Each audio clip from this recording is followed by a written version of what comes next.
Kaibigan, alam mo ba na ikaw ay napakapalad ngayon sa oras na ito sapagkat ikaw ay kasama namin na mag-aaral sa salita ng ating Panginoong Diyos. Ang programang ito ay magbibigay sa iyo ng kaalaman patungkol sa Diyos at kung sino siya sa iyong buhay. Ito po ang iyong lingkod, Pastor Ray Ubi, bilang facilitator sa ating pag-aaral sa oras na ito. Binabati ko ang lahat ng mga viewers natin sa buong mundo. Aming dalangin ay patuloy na kayo ay pagpapalain ng ating Panginoon Diyos sapagkat siya ang may-ari at may akda at naghahanda siya na sa kanyang pagbabalik ay iuwi na tayo sa langit na bayan. Maraming salamat sa mga masisipag na nagsusulat dyan sa comment section sa YouTube at patuloy na nagbabahagi at nalalaman namin kung saan ito nakakarating sa pamamagitan ng iyong pag-like at pag-comment at pag-share. At ganoon din sa mga ginigiliw naming mga taga-subaybay sa AWR 89.1. Dalangin namin na kayo ay patuloy na palakasin ng ating Panginoon Diyos sapagkat malapit nang darating ang ating Panginoong Jesus. At makakasama natin dito sa studio ay ang ating mga budihing hinirang ng ang ating Panginoong Diyos. Ang una dito ay si Pastor Abe Del Rosario. Siya po ang ating Publishing Ministries at Spirit of Prophecy Director ng Northern Luzon, Philippine Union Mission. Kumusta kayo, Pastor Abe? Mabuti, Pastor Ray at saka Pastor Jules. At napakabuti na muling makasama namin kayo, mga minamahal na mga kapatid.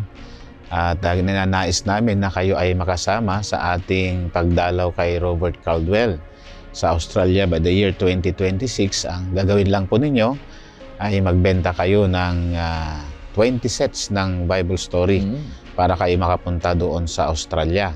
At i-remit nyo yung full remittance at dadalawin natin yung Ellen G. White na tahanan, then yung Avondale, tapos yung monumento ni Robert Caldwell na nanguna sa ating bansa noon na nadumalaw sa atin. Kung wala po siya ay walang Seventh-day Adventist dito sa Pilipinas.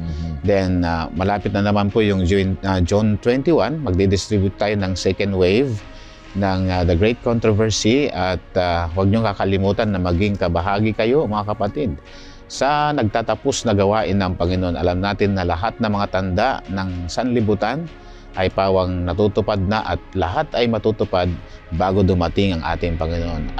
Upang tayo ay makapunta na doon sa langit ay kailangan natin maging kabahagi sa pagpapahayag ng kanyang banal na salita.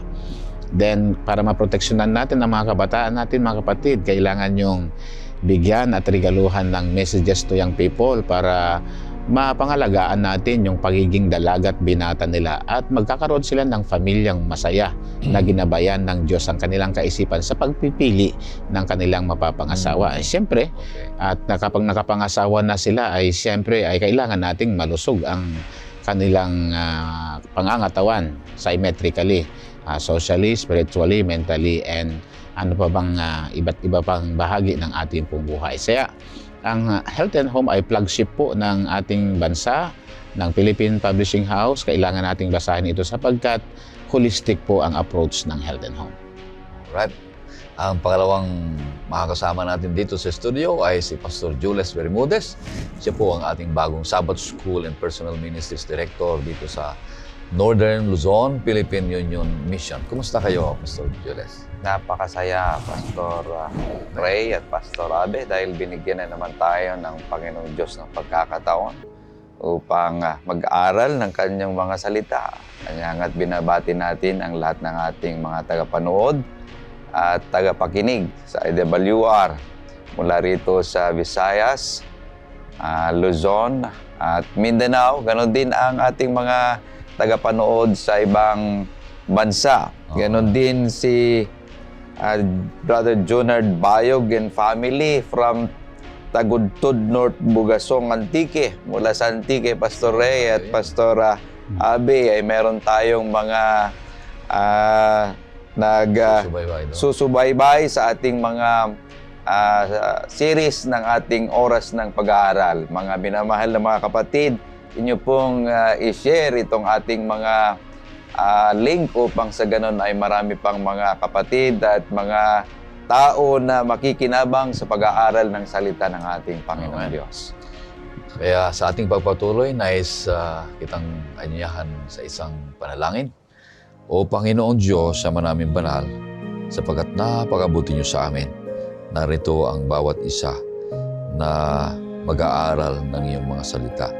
Nawa po ang ministeryo ng Banal na Espiritu ang lumuklok sa amin upang lalo namin maintindihan at may sakabuhay ng mga katagang ito at magbibigay sa amin ng kamanatagan, kapayapaan at pag-asa ng kaligtasan. Patawarin kami, Panginoon Diyos, sa aming kasalanan. Ito hiling namin sa pangalan ng aming Panginoong Jesus. Amen. Ang ating pangpitong paksa na pag-aaralan ngayong linggo ay may pamagat na mga saligan ng propesiya. At ang talatang sauluhin na matatagpuan sa Isaiah 6 verse 8, ito po ang sinasabi. At narinig ko ang tinig ng Panginoon na nagsasabi, sinong susuguin ko? At sinong hahayo para sa atin? Nang magkagayoy sinabi ko, narito ako, suguin mo ako. Napakaganda, mga kapatid. Buuin natin ang ating leksyon at tatalakayin natin sa magitan ng 3 punto lamang. Ang 3 punto ay magsisimula sa letter G. Ang una dito ay God's throne in heaven. Pangalawa ay God's throne on earth. Ang pangatlo ay God's throne in our hearts. Napakasimpleng ito na ating pag-aaralan. Una ay papaliwanag sa atin ni Pastor Abe kung ano ibig sabihin yung unang punto. God's throne in heaven. Pastor Abe, ano ibig sabihin? Yeah, papag-aralan natin at i-explore natin, mga kapatid, kung ano ang trono ng Diyos, na ito'y ipinapakita niya yung kanyang kapangyarihan at kakayanan, kung paano siya ay naging Panginoon ng mga Panginoon at Hari ng mga Hari. At matalakay din natin, kagaya sa pagkabanggit mo, Pastor Ray, yung trono ng Diyos dito sa sanlibutan. Na ito naman ay ang kanyang unang trono ay nakita sa halamanan ng Eden at in-emphasize sa mamagitan ng Arko ng Tipan. Then at the same time ay yung inaantay natin ang Zion, ang pinakadakilang trono ng Diyos. Na yun ay ito yung hinihintay natin, itong hinaharap na trono na matatanggap natin, ito yung pag-asa natin at pinakaasam-asam. Pero bago mangyari yun ay dapat yung trono ng Diyos ay maupo siya sa mga puso natin, sa ating mga isipan, upang tayo po ay mapangalagaan sa ating pong buhay. Ngayon, ang unang tatalakayan natin ay ang trono ng Diyos sa langit. So, ang trono ng Diyos sa langit, mga kapatid, ito ay naglalarawan ng kanyang ultimate authority. Okay? Then at the same time, kung paano niya pinangangasiwaan ang kanyang mga nilalang. At ito ay nagpapakita ng simbolo ng kanyang pagiging hari. So kung siya ay hari, siyempre siya ay mangunguna sa atin at siya ang hahatol din sa atin bilang mga anak niya na lalaki at babae. So ang pagkakaroon ng trono ng Diyos, mga minamahal kong mga kaibigan at mga kapatid, doon sa langit, nagpapakita na siya ay kakaiba sa lahat ng nilalang. Okay? Ibig sabihin ay distinct ang ating Panginoon at higit pa sa naiisip ng tao ang trono ng Diyos doon sa langit na bayan. Then nagpapakita din dito na kung tayo ay nilikha, pagmamay-ari ng Panginoon, ay nagpapakita dito na kailangan din natin na sumunod sa pamantayan ng Panginoon na kagaya ng kalikasan at lahat ng mga nilalang, mga kapatid, ay nasa kani-kaniyang kaayusan. Then kinakailangan nating magtiwala sa pangunguna o leadership ng ating Panginoon at ito ay napakahalaga upang sa mamagitan lamang ng Diyos tayo ay natawag na hatulan at ililigtas. Ngayon, Pastor Ray, ang trono ng Diyos ay nagpapakita ng kanyang royalty upang tayo ay hatulan, ito man ay mabuti at masama. Pakibasa po ninyo doon sa aklat ng Salmo, Kabanata 122, setas na 5. Do'y inilagay ang mga trono para sa paghatol, ang mga trono ng sambahayan ni David. Yan, nakikita nyo yung description po ng banal na kasulatan. Ang trono kasi noon ay ito yung trono ng Diyos na makikita mo doon sa tabernacle, no? Tabernakulo. At pag sinabing God's throne, ano po ang naiisip nyo mga viewers natin? Ibig sabihin, nagpapakita ng kapangyarihan, nagpapakita ng kakayanan, nagpapakita ng isang gobyerno na pinapangasiwahan ng Panginoon na mayroong hustisya, okay? At patas na pakikitungo sa buong pamayanan. So ito ay isang kingly authority, mga kaibigan ko, na ipinapakita ng Diyos na siya ay kanyang hahatulan tayo. Ang kanyang paghatol ay wagas at ang kanyang paghatol ay patas, walang labis at walang kulang. Pero titignan natin paano inilarawan ng Diyos at ang kanyang propeta ang kanyang trono. Pakibasa mo ulit, Pastore, doon sa aklat ni propeta Isaiah, Kabanata 6, setas na 1, kung paano ang pagkakita ni propeta Isaiah sa trono ng Diyos. Isaiah, Kabanata 6, setas na 1. Noong taong mamatay si Haring Uzzias, ay nakita ko ang Panginoon na nakaupo sa isang tronong matayog at mataas, at napuno ang templo ng laylayan ng kanyang damit. Yan. Pag ang Diyos ay naupo sa trono, ibig sabihin niyan ay meron siyang gagawin. Ang gagawin po niya ay siya ay hahatol, siya ay mangangasiwa, at kanyang bibigyan ng karampatang hustisya ang kanyang bayan. At ang ating Panginoon, kung dinidescribe ng banal na kasulatan na sa panahon na umupo ang ating Panginoon sa kanyang trono, particularly noong 1844, kung maalala natin yung Millerite movements, nagkaroon ng tinatawag na The Great Disappointment. Ang ating Panginoong Jesus ay namagitan siya kasi naupo na sa trono ang Panginoon. Ibig sabihin, handa na siyang humatol. Handa na siyang magbigay ng kapasyahan.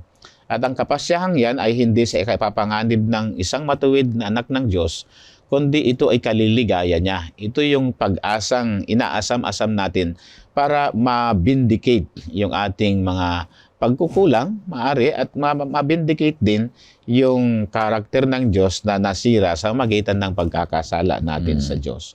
So ano itong kanyang hahatulan, Pastor Ray? Pakibasa mo sa Ecclesiastes chapter 12, verse 14. Sapagkat dadalhin ng Diyos ang bawat gawa sa paghuhukom, pati ang bawat lihim na bagay, maging ito'y mabuti o masama. O naipaliwanag kapag siya ay naupo sa trono ng Panginoon, sang-ayon sa binabanggit ni Propeta Ezekiel, ipinapakita na siya ay nangunguna. The God who rules, the God who reign, the God who judge, and the God who supervise. So, yun ang Diyos natin. At ang kanyang paghatol ay alam natin na patas. At wala tayong maitatago kasi ang sabi po ng banal na kasulatan sang-ayon sa sulat ni Propeta hindi siya propeta, Book of Ecclesiastes, what I mean, chapter 12, verse 14 ay, ito man ay mabuti at masama ay hahatulan ng Diyos. Hayag man o lihim ay alam ng Diyos kasi all-knowing ang ating Panginoon at ang kanyang sovereignty ay talagang sa buong sansinukob. Ang sansinukob sa English ay the entire universe. At alam natin na sa lahat ng planeta na nilikha ng Diyos sa bawat galaxy, na mayroong mga galactic planets, ay tayo lamang ang binibigyan ng pansin upang tayo ay bigyan ng karampatang paghatol ng Panginoon. Ang pagkakasala man ay ginawa ng hayag o ang pagkakasala naman ay ginawang inililihim. Kaya mabuti man yan o masama. Kaya yan ay napakapatas ng ating Panginoon. Pakibasa mo pa, Pastor Ray, sa Ecclesiastes chapter 5, verse 2. Ecclesiastes chapter 5, verse 2, kung ano po ang sinasabi ng banal na kasulatan. Huwag kang pabigla-bigla sa iyong bibig at huwag magmadali ang iyong puso na magsalita ng anumang bagay sa harapan ng Diyos, sapagkat ang Diyos ay nasa langit at ikaw ay nasa lupa, kaya't kaunti lamang ang iyong mga salita. Yan, kasi kung minsan ay sabi nga ni Pablo ay kung sumagot ka, yes, kung yes or yes, kung no ay no. Kahit si Jesus. Kahit ang Panginoon, kasi baka mamaya ay magkamali tayo sa binabanggit. Kaya nga, sa tuwing tayo ay magsasalita laban sa ating kapwa ay pag-isipan muna natin ng makaisandaang beses bago natin banggitin yung salitang nakakasakit. Kasi my friend, ay may nakakasakit na salita. Mm. Minsan ay humahatol tayo base sa ating sariling pakiramdam, base sa ating sariling pangunawa, hindi naman tayo Diyos. Mm. Ang may karampatan lamang yan na gagawa ng bagay na yan ay walang iba kundi ang ating tagapagligtas. Pero bibigyan din tayo ng panahon na yan pagdating doon na sa langit na bayan kapag tayo ay ililigtas at magbabakasyon tayo doon ng 1,000 taon na maupo sa trono ng Diyos. At pag pinaupo tayo, siyempre, isinasalita ng Panginoon doon sa paglilitis, at kung naging saksi man tayo sa mga paghatol at paglilitis ng Panginoon, ay ibig sabihin yan ay dahil tayo ay mga anak na lalaki at babae ng Panginoon. Ang isa pa, Pastor Ray, ay pakibasa mo nga sa Jeremiah chapter 17, verse 12. Isang maluhating trono na itinaas mula ng pasimula ang lugar ng aming santuario. Ang diyan, kung titignan natin ang trono ng Diyos, Pastor Ray, ang trono ng Diyos doon sa langit ay ini-encourage niya tayo na kapag tayo lumapit sa Kanya ay ibibigay natin ang karampatang paggalang at kapakumbabaan. Mhm. Parang kung titignan mo itong mga nasa Asian country, yung may mga hari na pinaglilingkuran, katulad doon sa Thailand. Sa Thailand ay hindi sila nagsasalita ng mga salitang laban sa kanilang hari. Ang pagsasalita ng hindi maganda laban sa hari yan ay rebellion sa kanila sa Thailand. At sa tuwing makikita nila yung larawan ng hari ay nagbibigay pugay sila. Mhm. Tayo kung minsan ay ginagawa din nating biro-biro ang pangalan ng Diyos. Kung minsan pag nagulat yung tao ay Jesus, Maria Jose. Mhm. O kung minsan naman ay dahil sa, ewan ko kung ano kung paano natin i-approach ang ating Panginoon. So kagaya ng ating Panginoong Jesus, sa tuwing i-approach niya ang kanyang Diyos Ama doon sa langit na bayan, ay binabanggit niya yung pangalang Ama ko na nasa langit. Hindi sana ang aking kalooban ang masusunod, kundi ang iyong sariling kalooban. So, i-recognize din natin yung ating pangangailangan ng kanyang paggabay at pagliligtas sa ating buhay sa tuwing tayo ay lalapit sa Panginoon. Sapagkat siya lamang ang pupwedeng magpatawad sa atin, siya lamang ang pupwedeng magligtas sa atin, siya lamang ang pupwedeng magbigay ng isang napakagandang trato kung ibinibigay natin yung tamang paggalang. At hindi natin itinatatwa ang Diyos natin sa kilos, sa salita at mga gawa. Purihin ang Diyos, maraming salamat. Ang unang punto ay piniliwanag sa atin ni Pastor Abe na tinutukoy na ang Diyos ay nagpahayag, nagpakita sa bawat isa sa atin. Saan? Sa langit na bayan. Na kung saan nandun ipinapakita niya ang kanyang kapangyarihan, kaluwalhatian, at soberenya sa bawat lahat ng mga nilalang. Hindi lang dito sa lupa, sa lahat ng mga kanyang sansinukob na sinasabi. Ngunit tinutukoy niya na yung Diyos na umupo sa kanyang trono sa langit ay mag-umpisa ng hahatol. Yeah. Gagawa siya ng paghahatol sa lahat ng mga nilalang, sa lahat ng mga tao dito sa lupa upang pakinggan at tingnan kung ang bawat isa ay karapat-dapat sa pagliligtas o sa kaligtasan o hindi. Kaya purihin ang Panginoong Diyos na ang Diyos ay nakaupo sa kanyang trono upang balansehin, tingnan ang bawat buhay ng bawat isa sa atin.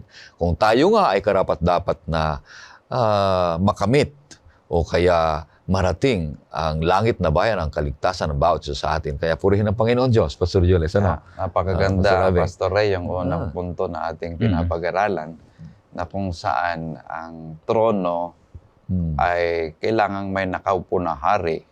At ang haring ito, siyang namumuno, siya rin ang magbibigay ng hukom. Dahil ang trono, ito yung seat of sovereignty na kung saan nakaupo dito yung pinakamataas.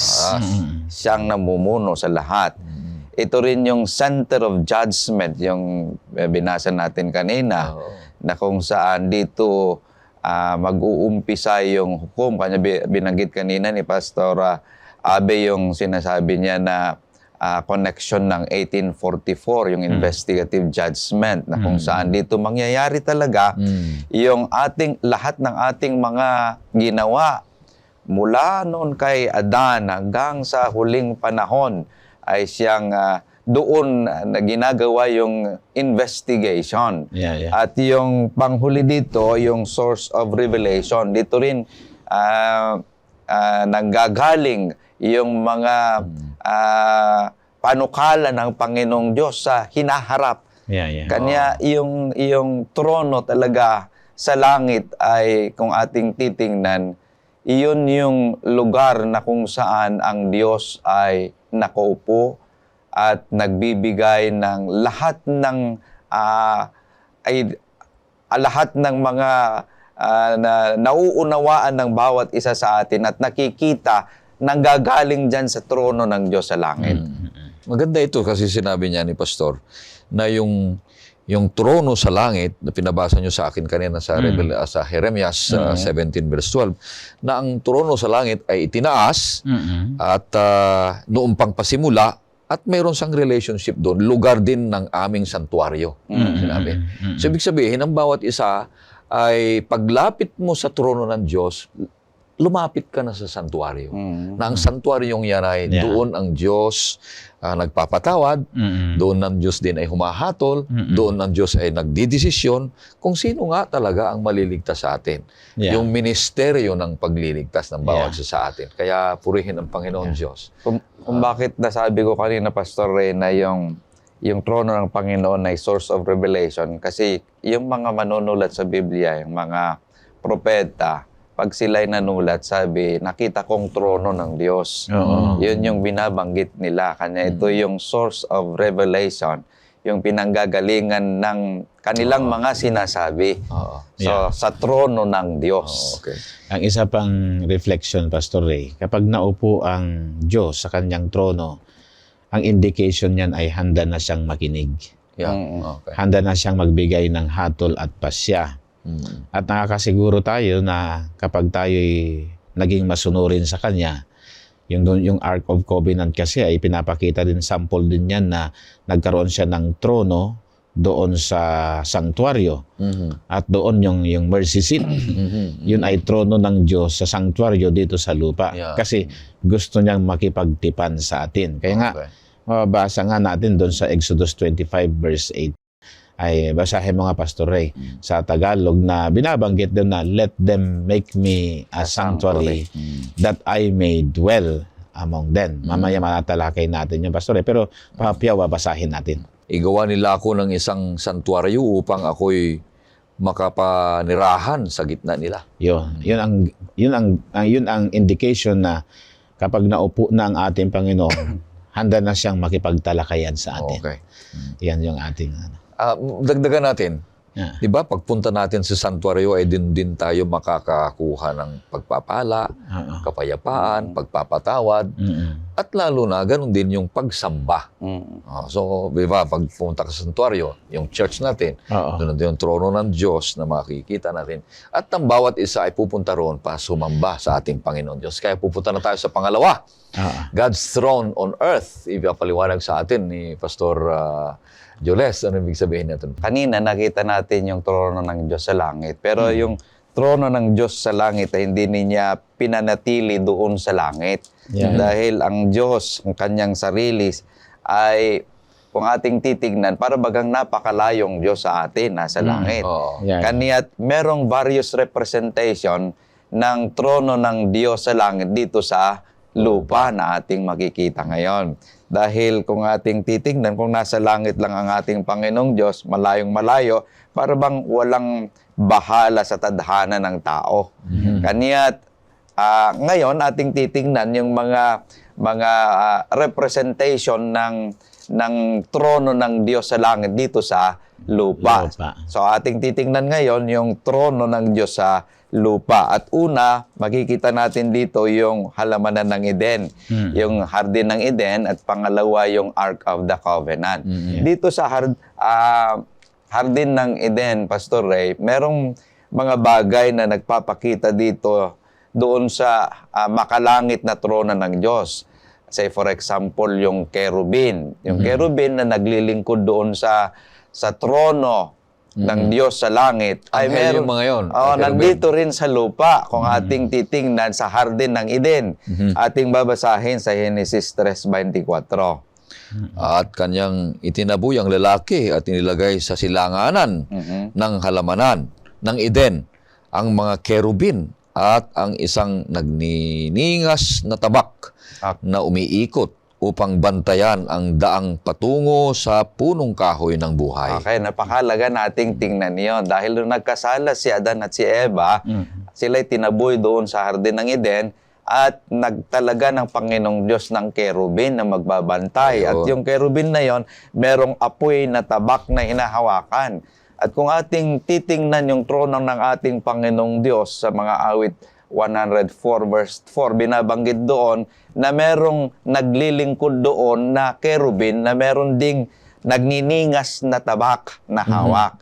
So, makikita natin yung representation ng trono ng langit ay makikita dito sa trono ng Diyos dito sa lupa sa pamamagitan ng kerubin. Pangalawa, mga ilog na kung saan ay makikita natin sa langit na sinasabi yung ilog na dumadaloy mula sa trono ng ating Panginoong Diyos. So, yung ilog na yon ay nakita rin sa Eden. May 4 na ilog doon. Kung ating titingnan sa Genesis 2, 10-14, pag-ibasa nga, Pastor Ray. May isang ilog na lumabas mula sa Eden upang diligin ang halamanan at mula rooy nahati at naging 4 na ilog. Ang pangalan ng una ay Pisyon, na siyang umaagos sa palibot ng buong lupain ng Habila, na dooy may ginto. At ang ginto sa lupang iyon ay mabuti. Mayroon doong bedelyo at batong onyx. Ang pangalan ng ikalawang ilog ay Gihon, na siyang umaagos sa palibot ng buong lupain ng Kus. Ang pangalan ng ikatlong ilog ay Tigris, na siyang umaagos sa silangan ng Assyria. At ang ika-4 na ilog ay ang Euphrates. Okay, so ang mga ilog na umaagos doon sa Hardin ng Eden, Pastor Ray at Pastor Abe, ay ito'y tumuturo sa tubig ng buhay na kasing linaw ng bubog at mga bukal mula sa trono ng Diyos sa Apokalipsis, Kapitulo 22, versikulo 1. So, ating makikita yung trono ng Diyos sa langit ay nakita rin dito sa lupa yung paglalarawan ng umaagos na tubig mula sa Hardin ng Eden na kung saan ay malinaw, sabi dito na parang bubog. Pangatlo ay itong mga mahalagang bato na kung saan ay makikita natin sa trono sa langit ay nakita rin dito sa lupa. Kung ating babasahin sa Genesis 2, talatang 12, Pastor Ray, pakibasa nga. At ang ginto sa lupaing iyon ay mabuti. Mayroon doong bedelyo at batong onyx. Yung batong yan ay makikita rin sa trono sa langit, Pastor Ray. So, itong mga bagay na ito ay parang nagpakita rin sa lupa yung inkarnasyon ng makalangit na trono ng ating Panginoong Diyos. Pangalawa na ating makikita, Pastor Ray, na representation ng trono sa langit dito sa lupa ay yung Ark of the Covenant o yung kaban ng tipan. Dahil may bahagi dito, yung mahalagang bahagi, yung kaban ng tipan na kung saan dito natin makita yung katangian ng trono ng Diyos sa langit, kagaya ng presensya ng kerubin. Yung presensya ng kerubin ay pinapakita yung trono ng Diyos dito sa lupa. Ito namang kaban ng tipan, pinapakita rin nito yung trono ng Diyos dito sa lupa, na kung saan ay tinuturing yung kaban ng tipan na trono ng Diyos o tungtungan ng kanyang mga paa. Kung ating babasahin, Pastor Ray, dito sa unang Kronikas 28:2, pakibasa nga, Pastor Ray. At tumayo si Haring David at nagsabi, "Pakinggan ninyo ako, mga kapatid ko at bayan ko. Nasa aking puso na ipagtayo sa isang bahay, na pahingahan ang kaban ng tipan ng Panginoon upang maging tuntungan ng mga paa ng ating Diyos. So kung inyong titingnan, Pastor Ray at Pastor Abe, binabanggit dito na yung kaban ng tipan ng Panginoon ay may kaugnayon dun sa tungtungan ng paa ng ating Panginoong Diyos. Dahil pa kahit si Haring Solomon, sinasabi dito na doon sa tungtungan ng paa ng hari ay naandun yung kaban ng tipan. So napakahalaga na ating titingnan na kahit pa sa dito sa lupa ay makikita natin yung trono ng Panginoong Diyos sa langit dito sa lupa. Dahil ayon sa ancient Near East, kung saan inilalagay yung mga tungtungan ng paa sa paanan ng Diyos sa templo, ay sinasabi dito nakatayo ang Panginoong Diyos. Doon sa tungtungan ng kaniyang mga paa, nandito yung kaban ng tipan. So dito yung sinasabi dito sa ating leksyon ngayon na binabanggit na kung saan hindi na natili yung trono ng Diyos sa langit, na kung saan para bagang malayo ang Diyos, na wala siyang pakialam sa tadhana ng tao. Ngunit makikita natin na ang Diyos, ang kanyang presensya nandito sa lupa dahil sa representation ng Harden ng Eden. Ating makikita yung kerubin doon, yung mga ilog at yung mga bato na sinasabi ito yung nagpapakita ng trono ng Diyos sa langit. Kahit pa yung kaban ng tipan nandito sa lupa, na kung saan naandun yung tungtungan ng paa ng Panginoong Diyos. Napakabuti ng Panginoon, ano? Bawat isa sa atin na hindi na natili, ayon sa namin, hindi manatili yung trono ng Diyos sa langit, kundi ibinigay dito sa lupa para yung Diyos na malayo ay naging Diyos na malapit. Amen. Para makilala natin ang lubusan. Bakit nangyari yon? Sapagkat nagkasala ang tao. May connection yan dapat nun eh. Kaya lang nung nagkaroon na ng kasalanan, ay yung mga sunod dyan tumaas. Yung mga puno ng kahoy, tumaas na. Wala na. Kaya sabi ni San Juan, nakita ko. Yan ang sinasabi sa Apocalypse. Yung Harden ng Eden, nung nagkasalang tao at may baha na dumating, dinala sa langit. Kaya sinasabi nung unang punto, at saka pinabasa mo, na nandun yung kerubin na binabantayan. Para baka makapasok yung mga nagkasala, si Dan at Eva, para makakain ng punong kahoy na, bunga ng punong kahoy na yung tawag nito, punong kahoy, bunga ng punong kahoy na buhay. Kaya purihin ang Panginoon Diyos. Pupunta na tayo sa pangatlong punto na tayo. At ang pangatlong punto ay God's throne in our hearts. Pastor Abe, ano sabihin nito? Napakaganda itong tinatalakay natin, at saka yung pagkatalakay din ni Pastor Jules kanina. Alam natin na ang Diyos ay isang Diyos na gusto niyang makipagrelasyon. Imagine siya na ang gumawa ng paraan kung paano siya makipag-ugnayan sa atin sa kabila na nagkasala tayo, napalayas tayo sa halamanan ng Eden. Yan yung trono niya dito sa lupa na diniscuss ni Pastor Jules. At nung gumawa talaga siya ng paraan kung paano, ang trono kasi ay simbolo ng pagsamba natin sa Diyos.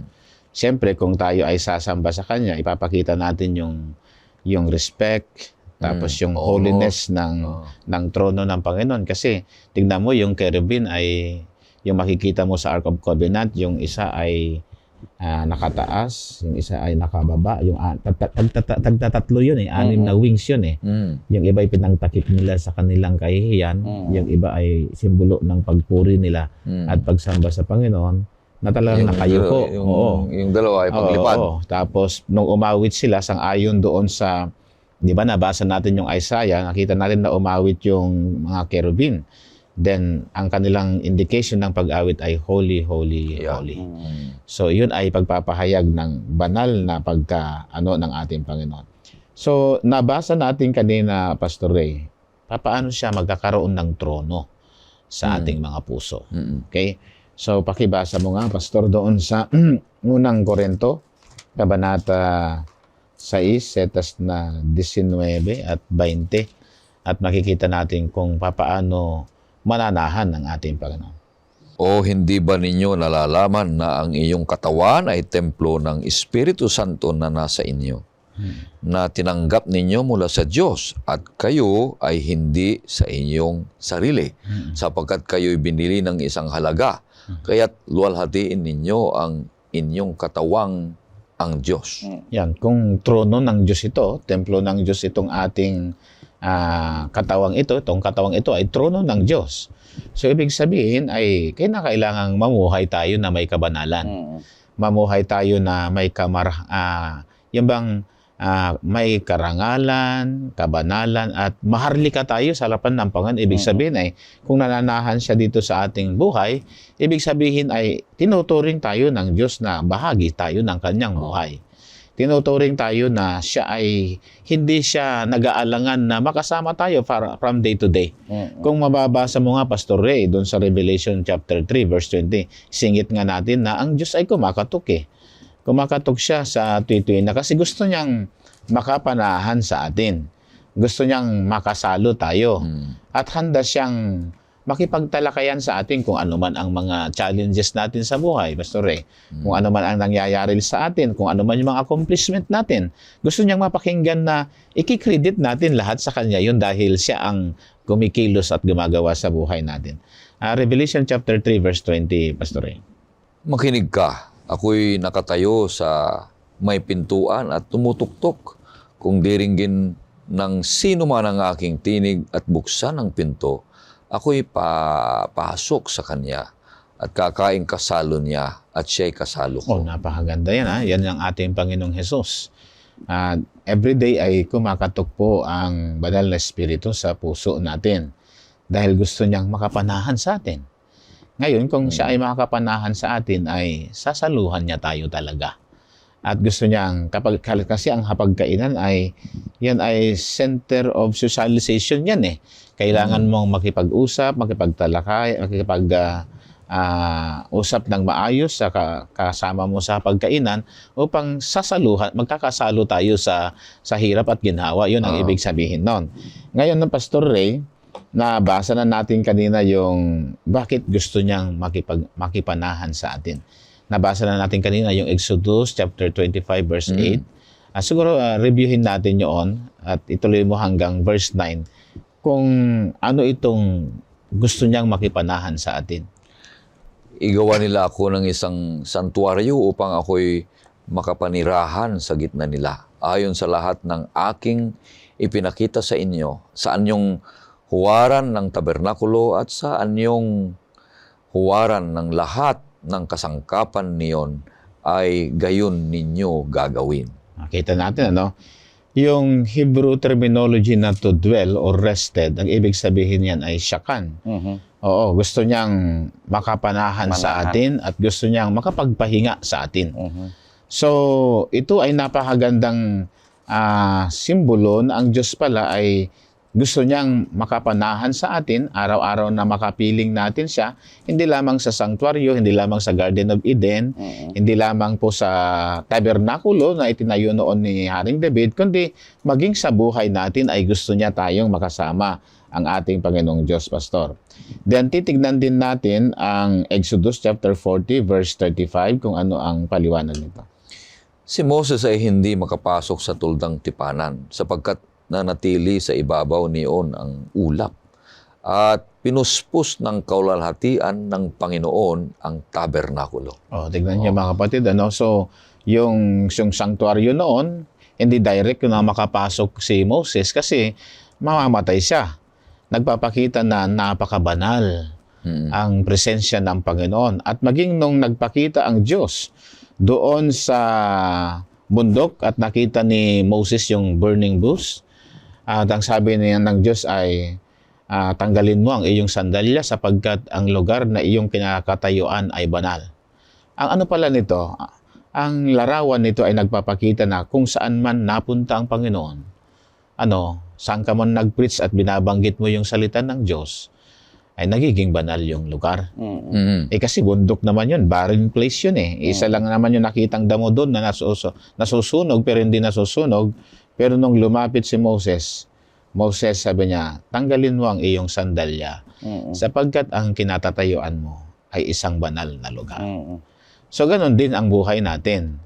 So iset aside natin yung ating mga worldly doings sa buhay, yung mga negative thoughts natin, yung mga pagkilos natin na hindi maganda. Kasi itong kapag manahan na ang Diyos sa buhay natin ay nagiging banal ito pag binubuksan natin ang ating puso. So, Pastor, nakita ko dito, alam natin na hindi lang yung sanktuaryo, hindi lang yung templo, hindi lang yung trono niya doon sa langit ay banal. Lahat yan ay banal. Kundi maging sa church, kung tayo pupunta doon, ay nandun yung throne of worship. So, kinakailangan na kapag pumasok tayo doon, ay ipapakita natin na mag-behave tayo sa loob ng iglesia. Siyempre, kung yung cellphone mo, habang nakikinig ka sa sermon ng speaker natin, ay i-off din natin yung cellphone natin. Kasi ang pinapakinggan nating salita ay salita ng Diyos. At saan mang binabanggit ang kanyang salita, ang lugar ay nagiging banal. Pero yung kilos, kuminsan yung kilos natin, the way we sing, the way we pray, the way we sit, the way we listen to, and the way we interact is an act of worship. Pagsamba yun eh. Parang titignan mo yung napunta kami sa Thailand, nandun yung malalaking Buddha. Ang sabi ng mga Buddhist, oy, bawal mag-short dyan. Sabi ng mga Buddhist, ay bawal mag-chinelas dyan. Bawal magdamit ng yung mga miniskirt, sabi ng mga Buddhist. Tayo higit sa Buddhist ang ating Diyos. Bakit sa kanila na i-implement nila yung ganon, dadalaw ka sa templo nila, pero hindi ka makakapasok sa templo kung ang damit mo ay hindi kahali-halina sa paningin ng ating Panginoon. So, yun ay throne of worship ng ating Panginoon. So, titignan natin na maging sa church natin, sa paggawa natin ng mga misyon natin, kasi yung dinadala natin ay banal lahat ang ating gagawin. Halimbawa, kung paano natin ipapakita ang trono ng Diyos sa ating pagkilos at pag-uugali. O paano natin tratuhin ang ating kapwa, paano natin tratuhin yung ating asawa, paano natin tratuhin ang ating mga kapatid na lalaki at babae, tratuhin ang ating mga anak. Anak din ng Diyos yan. At nanahan din siya yung ang Diyos sa bawat isa. So, lahat ng pagtrato natin sa kapwa, nagpapakita ng throne of ethics or throne and ethics na tinatawag doon. Then how about yung ating personal life? Paano natin iniingatan yung ating katawan? Paano natin iniingatan yung ating sambahayan? Paano natin iniingatan ang ating ugali sa workplace natin? Kung minsan din ay negative din ako kuminsan, partner. Pero ang Diyos ay pinapalis niya ang ating mga bad behaviors. So kung minsan pag nanalangin tayo, Panginoon, ay plansahin mo naman ang buhay ko sa aking pag-iisip, sa aking pananalita, at sa aking pagkilos. Kasi itong katawang ito ay trono ng Diyos. At siya'y nananahan sa mga puso natin. Napakabuti ang Panginoon Diyos na nakita natin yung unang punto na ang Diyos, pinakita niya ang kanyang trono sa langit. Pangalawang punto ay paliwanag ni Pastor Jules na ang trono ay binaba sa lupa, pinakita sa lupa. Na ang sabi mo ay isa rin ito yung nagpapahiwatig na ang Diyos ay nais niyang makipagrelasyon.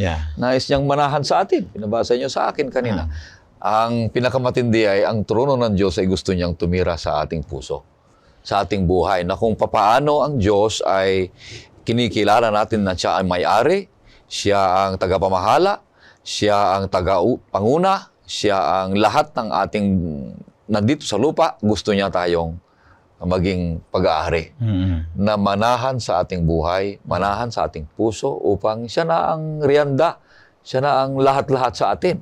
Kaya napakalaki ang Diyos, no? Ang kanyang soberenya ay napakalaki. Napakalawak. Napakalawak. Yeah. Pero paano siya makakapasok sa puso at manirahan dyan? Ano? Yeah. Dahil siya espiritu. Dahil siya ay mangunguna sa ating buhay. Kaya yung kanta, kung alam niyo yung kanta. Yan, yung how big is How God. big is God? Sabi dito. How big is How big and wide His vast domain. To try to tell, these lips can only start. He's big enough to rule His mighty universe, yet small enough to live within my heart. Yan ang Diyos na nais niyang manirahan sa buhay, sa puso, upang siya ang tagapamahala sa atin. Hindi na tayo makakasala niyan. May nakita ko, Pastor Ray, doon sa binabanggit kanina ni Pastor Abe.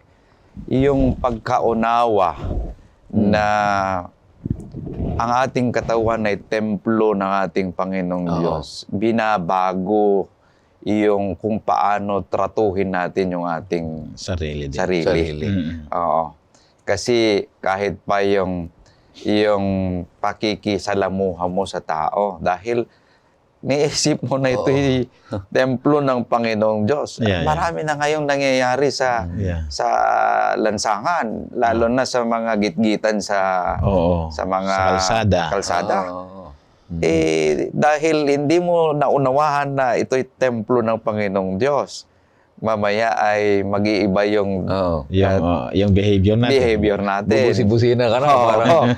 Yan yung nangyayari kung minsan. So, kung naunawaan lamang ng bawat isa na ito'y templo ng Panginoong Diyos, mababago kung paano tayo kumilos. Yung sabi niya kanina, kung paano natin sinasaayos yung ating sambahayan. Kung paano natin trinatrato yung ating mga katrabaho. Kung paano natin trinatrato yung ating katawan. Mababago lahat yan.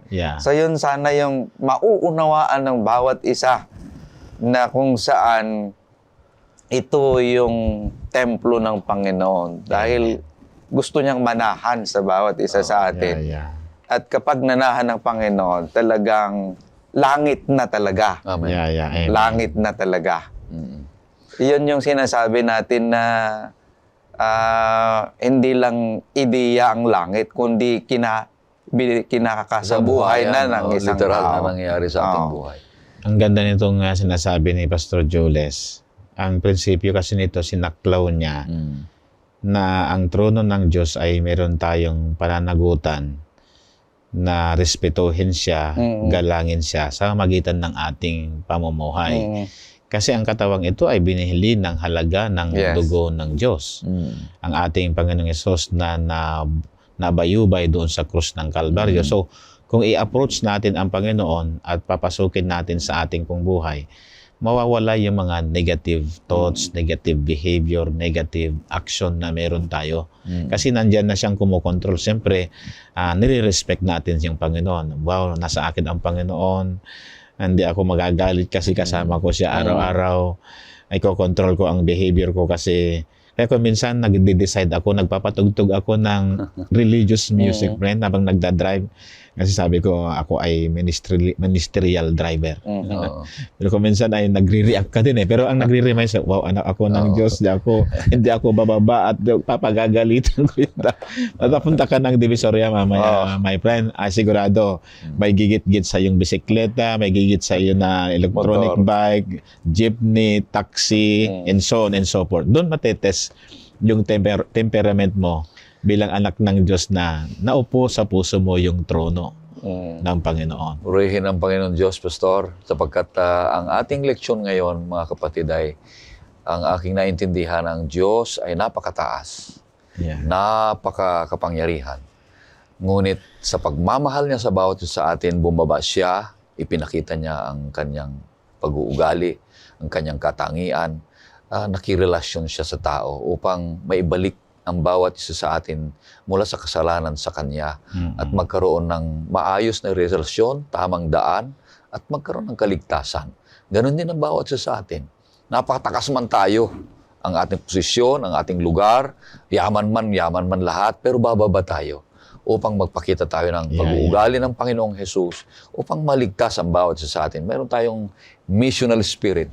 Meron tayong missionary spirit. Yeah. Magpapakita tayo ng tamang paraan, buhay ng langit na ang bawat isa sa atin ay magkaroon ng reflection ng karakter ng ating Panginoong Diyos sapagkat siya ay nananahan sa ating buhay.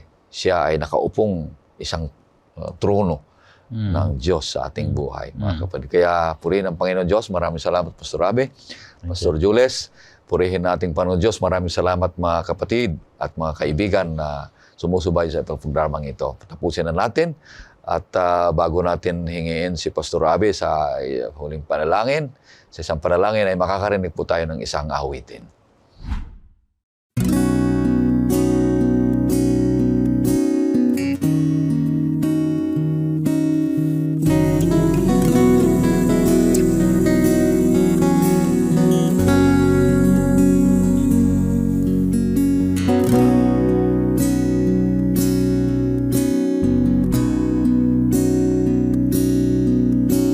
Hindi mo ba alam kapag ika'y nakararamdam ng paghihirap kainan sa puso mo?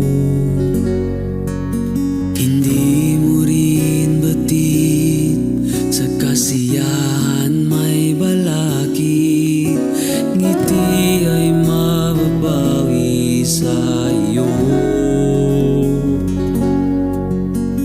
Asahan mong ligaya ang iyong makakamtan, panalangin pagtitiwala sa Diyos.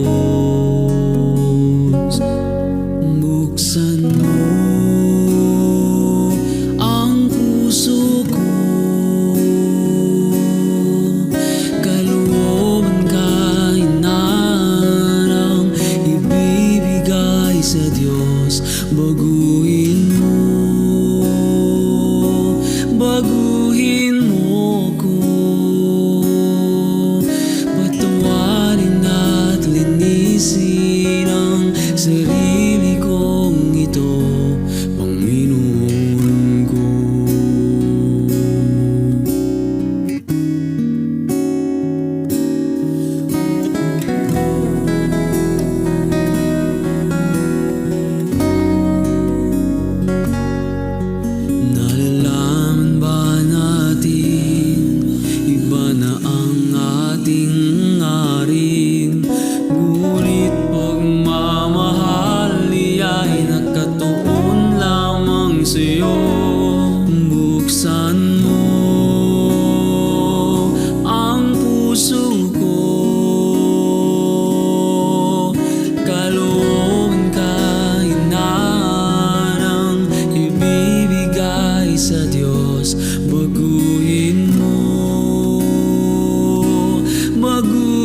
Manalangin tayo, mga kaibigan, mga kapatid.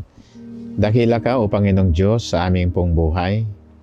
Itinuro mo sa amin kung paano gumalang sa inyo, sapagkat ang luklukan ninyo ay nandiyan sa kataas-taasan ng mga langit. Inyo ding in-extend ang inyong luklukan dito sa sanlibutan. Nakapanahan ka sa aming mga magulang, at gayon din sa kasaysayan ng Israel, ikaw ay nanahan din sa kanila. Nagpapasalamat kami na kaya mong manahan sa dinarami-raming tao na maabot sa 7.2 billion na katao, pero kaya mong palaitin ang inyong sarili upang sa bawat isa sa amin ay kayo'y manahan. Ugnawin ninyo ang aming makasalanang pagkatao, O Diyos, at tulungan nyo kaming ma-empower ang aming pong buhay upang kami mamuhay na may pananampalatayang aktibo, na ipinapakita mo sa aming araw-araw na pamumuhay ang iyong biyaya, ang aming pag-uugali, at ang aming pagtatalagan na luluwalhati sa iyo sa lahat ng aspeto ng aming pong pamumuhay. Yes, Lord. Salamat po sa pagpapalang ipagkakaloob ninyo sa lahat ng mga viewers namin. Maraming salamat din po sa pangunguna ni Pastor Ray at saka ni Pastor Jules. Tulungan niyo din kami, Panginoon, na mabago din ang aming pong buhay, sapagkat si Kristo ang siyang nananahan sa amin. Salamat sa blessing sa bawat isa, sa pangalan po ng aming Panginoong Hesus. Amen. Kaibigan, maraming salamat sa patuloy na pagsusubaybay dito sa programang Oras ng Pag-aaral. Mahal ka ng Diyos, kagaya ng pagmamahal namin ng bawat isa.